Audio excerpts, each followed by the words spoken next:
Assalamualaikum Dunsana.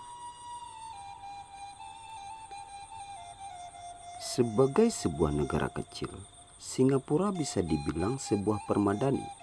Bahasa yang dimiliki, sintak, dan sejarahnya sendiri yang unik.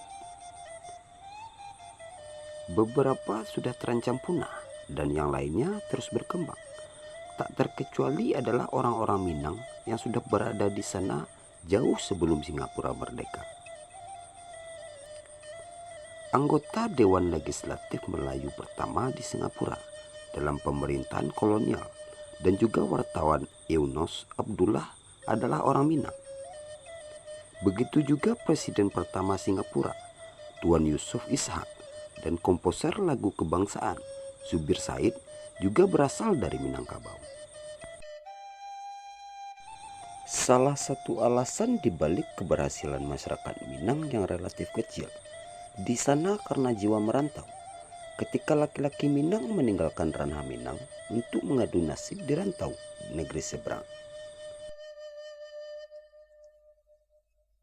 Secara harfiah, kata merantau sebenarnya berarti melakukan perjalanan dari pantai ke pantai. Agaknya ini terkait dengan langkah awal dengan bepergian lewat kapal. Tapi kini konsep ini tak terbatas perjalanan maritim.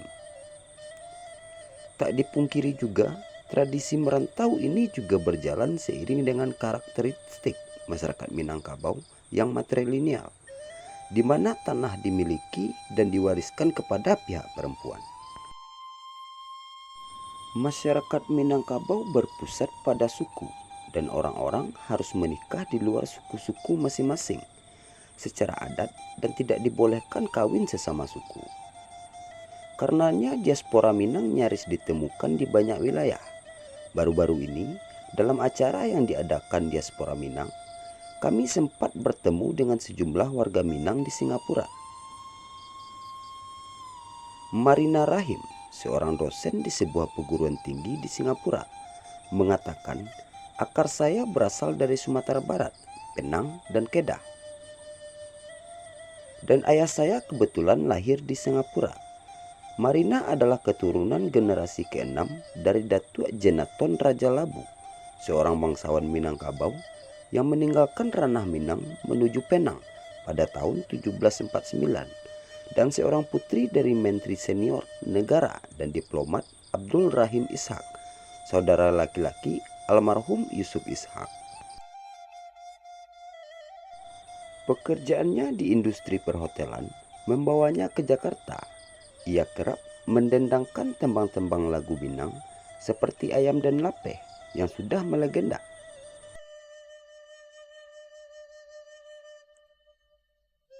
Semua orang Minang bisa merasakannya dan setiap orang Minang bisa menyanyikannya, ucap Marina.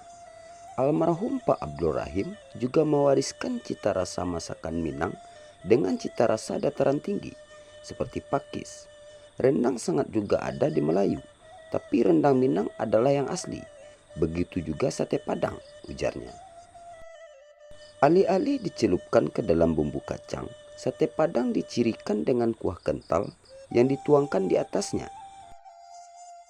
Ia bekerja penuh semangat ketika menghidangkan nasi Padang yang otentik dan kerap protes menyaksikan kedai-kedai lain yang menjual nasi Padang dengan harga obrak. Kedai makanan di Singapura menyebutnya nasi Padang, tapi isinya nugget dan sosis saus tomat, ungkapnya dengan nada berang.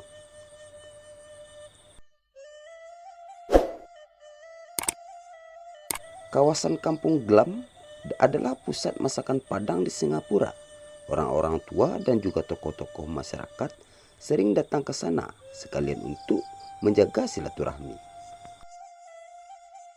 Di antara rumah makan Padang yang ada di sana adalah Warung Nasi Pariaman di North Bright Road, sebuah usaha keluarga yang didirikan pada tahun 1948, dan rumah makan Minang di Jalan Kandahar.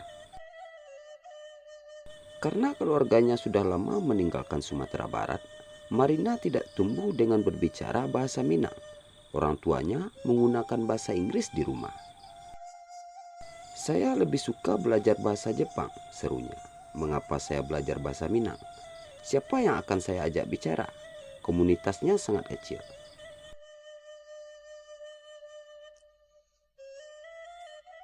Sebuah fakta miris seperti yang diungkapkan oleh Irianto Safari, 54 tahun, bahwa warga Minang Singapura adalah minoritas di dalam minoritas.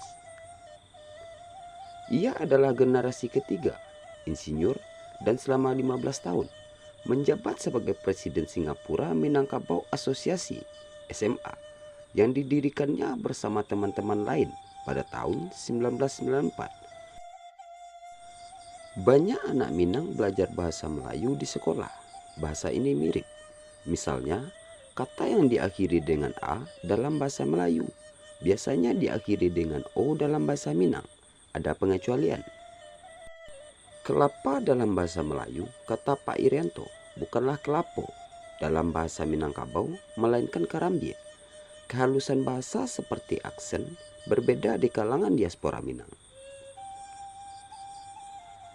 Direktur Galeri Seni Mastura Saari, 48 tahun, mencoba melacak asal-usulnya ke negara bagian Negeri Sembilan Malaysia yang merupakan rumah bagi para perantau atau imigran Minang dalam berabad-abad. Ibu saya dan almarhum ayah saya ketika berbicara satu sama lain seperti berpantun. Ini tidak mengherankan, mengingat penekanan bahwa budaya Minangkabau memegang teguh adat dan kebiasaan.